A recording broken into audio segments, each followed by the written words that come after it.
नाही, मग आकाश दुबे या म्हणजे शेखर दुबईच्या मुलाची त्याच्या देखत हत्या झालेली आहे. मग तो मागणी करणार नाही काय करेल? मागणी करणार नाही तर काय करेल?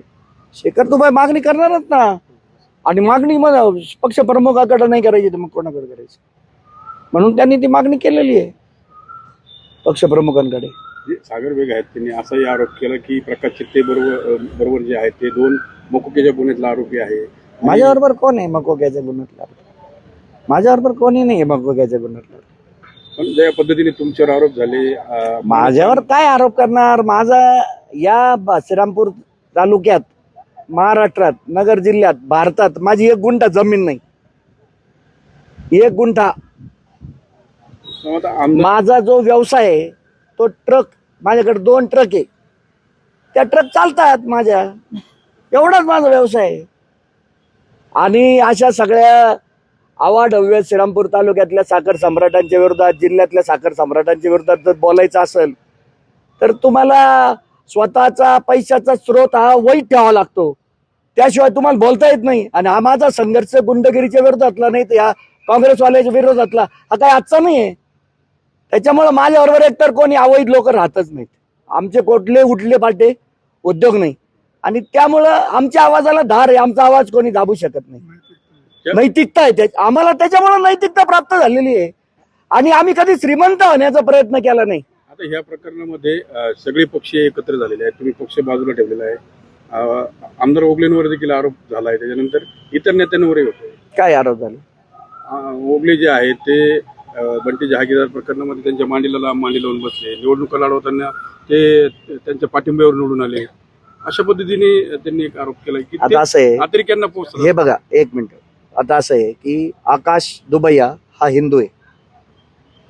त्या हत्येच्या संदर्भामध्ये ही हत्या त्या सूरज जाधव नावाचा आरोपी आहे. त्याच्यामध्ये त्या आरोपी त्या हॉस्पिटलमध्ये काय म्हणला दुबैयाला, पोलिसाला म्हणला का टिपव तुमची, मी याला वाजून काढतो.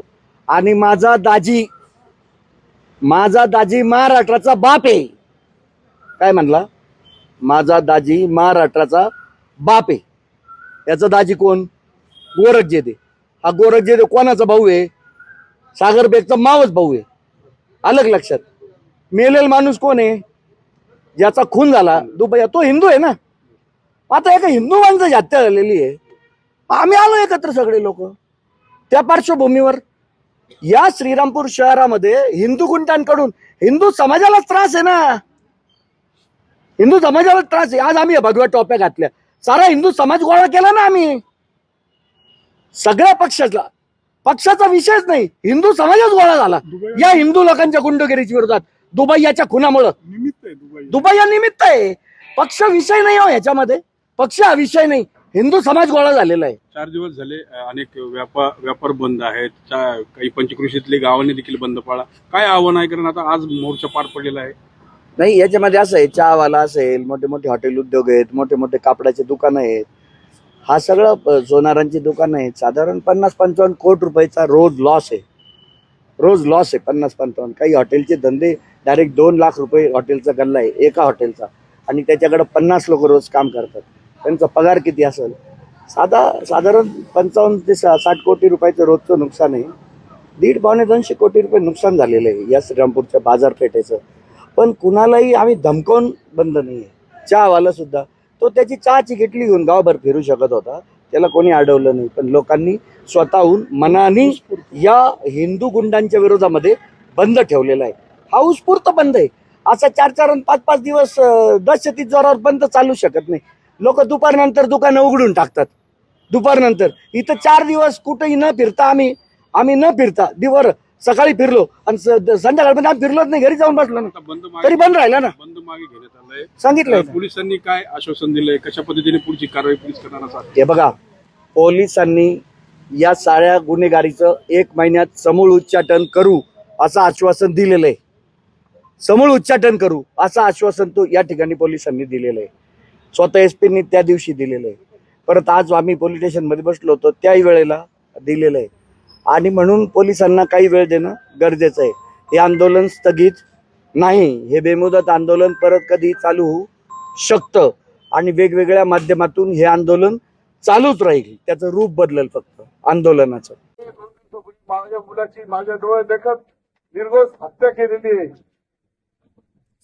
त्यासाठी ओगळे साहेब, शरददादा, शिंदे वगैरे सगळेच मान्यवरांनी माझी मदत केली, सगळ्यांनी माझा मदत केली, सर्व श्रीरामपूरकरांनी केली, तालुक्याने केली. अशी घटना परत घडू नये म्हणून सर्वांनी या ठिकाणी माझी बाजू घ्या. आणि माझ्या कुटुंबाला या ठिकाणी संरक्षणाची गरज आहे ती मिळाली पाहिजे.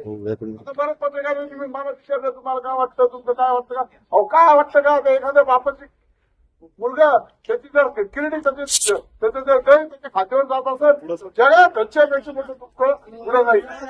या ठिकाणी मी तुम्हाला सांगतो, आपले उपमुख्यमंत्री शिंदे साहेब इतर मुलगा मारलेले हे तुम्ही त्याला विचारा की मुलगा मारल्यावर बापाचा दुःख काय असतं. या ठिकाणी कांबळे साहेब बसलेले हे आमदार कांबळे आणि मुरकुट साहेब या ठिकाणी बसलेले हे, मी त्यांना या ठिकाणी सांगतो, तुम्ही अशा खुनी लोकांना तुमच्या पक्षात कसं ठेवता?